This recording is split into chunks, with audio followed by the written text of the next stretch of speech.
कुठं बी जा, शेतान जा, बाजारात जा, पाहिजे तर सकाळचे ते बांद्रान खारपान जा, पण ते भूताची शाळेत जाऊ नका.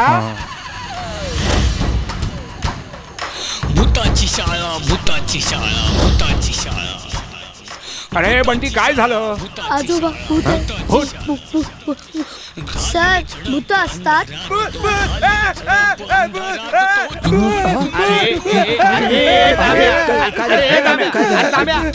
काय झालं? घाबरलास कशाला? काय झालं? भूत बघितलं मी. आज रात्री गावकऱ्यांनी मांत्रिकाक बोलवलं नाही.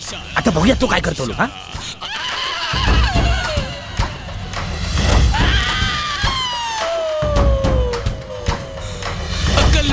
दडले अंधारी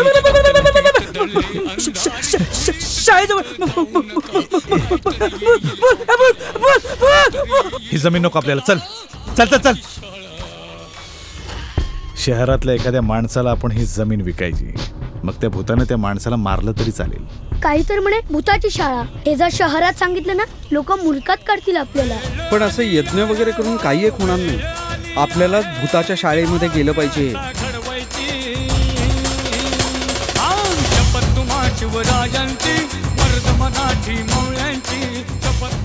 अरे आम्ही जर त्या भूताच्या विरुद्ध गेलो तर तो उद्या आमच्या मुलाला उचलून नेईल. आणि तो भूत म्हणजे मृत्यूचा फेर आहे. पण असं षंढासारखं इथे बसून राहण्यापेक्षा ते मरण कितीतरी पटीने मानाचं असेल. लक्षात घ्या. ए बंटी, आता तुझा खूप झाला. नाहीतर तूच भूत बनवून आमच्या डोक्यावर बसशील. डॉक्टर बाबासाहेब आंबेडकर म्हणतात, 100 दिवस शेळीसारखे जगण्यापेक्षा 1 दिवस वाघासारखे जगा.